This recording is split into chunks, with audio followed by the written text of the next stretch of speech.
All right, today we're doing a product review of Cedar. I want to know what this tool is all about and if this would be helpful for you. Let me know what you think and if this is something that you would use in your process. From my understanding, this tool is meant for real estate professionals, mostly from what I've seen, understanding the zoning and what is feasible to build on a particular plot of land. All right, so let's go to this tool, see what it's all about. So I'll click on this dashboard. This will bring me to the dashboard page where all my projects will be stored. I always like to give an example. So let's say I'm an investor. I'm looking to develop a property in Austin, Texas, and I would like to know what I could build or develop there as an investment property and see where the most ideal location would be. In this case, this is not immediately intuitive, but I actually go to the Explore tab here. Now, this is where the tool is pretty cool. And again, this is only available in Austin, Texas. Going back to that scenario, I'm looking for some potential properties. What I like about this tool is it has a lot of overlays that I can start to understand Austin, Texas, and see where some potential places would be that I would want to look into. So, for instance, I can look at compatibility standards. I can look at environmental overlays if that's a concern of mine. And I also really like this planning overlay, maybe kind of targeting like scenic roadways or university neighborhoods. This could be a nice way to start to hone in on some specific places that I would want to target, depending on whatever my strategy would be. So that's a significant aspect of the tool. So let's say, oh man, I really want to develop a property near, not in a university neighborhood, but near a university neighborhood. And in this case, like I want to take a look at this lot here and see if this could be a potential place that I could, I don't know, develop some dorms or something. I don't know. This is not intuitive at first, but in order to save this as a parcel, I would click Save Parcel. You can see all the information here. You can see the zoning information, the permits, permitted uses. So I can do an ADU on this property. So all really helpful information to have. Once I've starred that project, again, it's not like a typical, oh, create a new project type of workflow. I can go back and select that property, see that information. But at this point, I don't know yet how to, and you can also search different residential zones, rural residence. So yeah, again, lots of different ways just to like quickly find the different zones you want. Sorry, I got off track.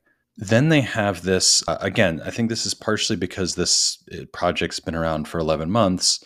When I select an example project here, this is where it gets kind of interesting. And I don't know why I can't do this on those other properties. Maybe this is still in development. I'm not sure. But here I can immediately see the setbacks and this is the existing conditions. It has all these overlays, all just like really helpful information. Side note, I really like that there's this top menu as well as like a secondary action to take to get to that. So anyways, I just like that because sometimes, maybe someone doesn't see this or now they're oriented in terms of where they are conceptually.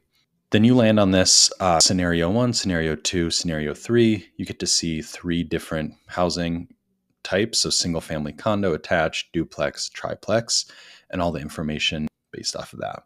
Ideally, there would be cost because that would be a considerable to take into consideration. So I'm not seeing cost here. I guess I would just write those numbers in manually to run those cost calculations. Again, this would be a rough schematic cost to kind of see how this is shaking up.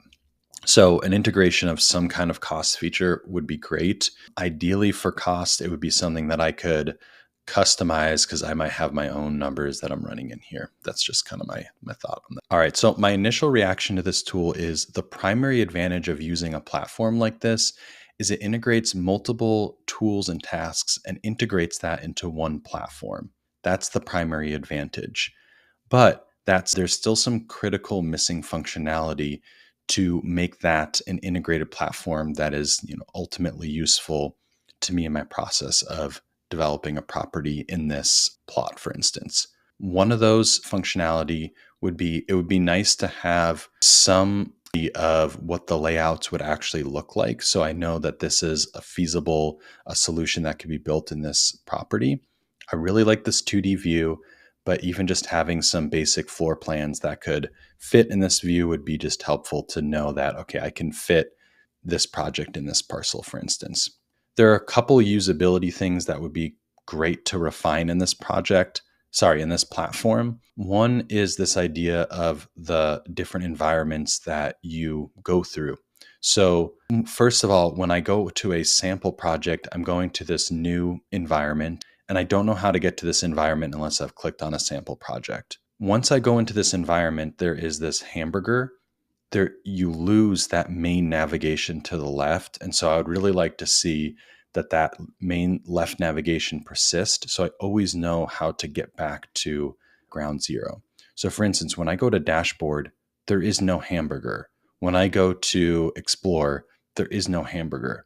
You might as well just keep this persistent menu here on the left to allow people to navigate in a consistent way throughout all the different environments that you would show. The last feedback I have is on how the projects and explore tab work. So I mentioned this a little bit before, but a user first lands on this projects page.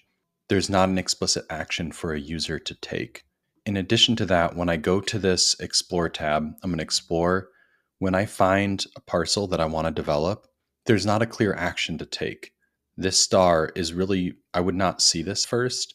And so my recommendation here would be to make that really obvious, to make that extremely obvious. Save parcel, bold letters, action, put a plus, save parcel. This star, even though it even says save parcel, I wasn't even sure. This star, I wasn't even sure when I clicked that it would show up as a project, because this is my projects.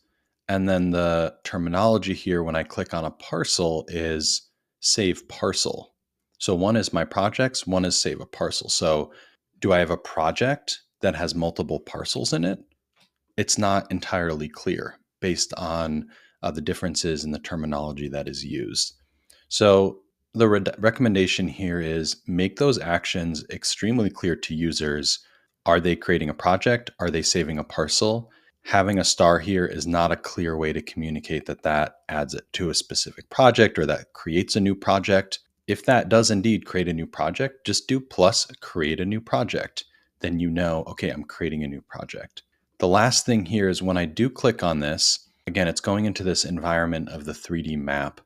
And then from here, there's no way to export this information. There's no way to export this information. So I don't know how I would then navigate to this other environment. Maybe they just haven't set that up yet. Even if it hasn't been developed, I would first want to see a way to easily export this information before having this like new environment that they're building. But that's just my own take and perspective on this. All right. I know I mentioned a lot. I walked through the tool. Hopefully you got a better idea of what this tool can do, and also just some feedback and recommendations in terms of usability and navigation. So let me know what you think.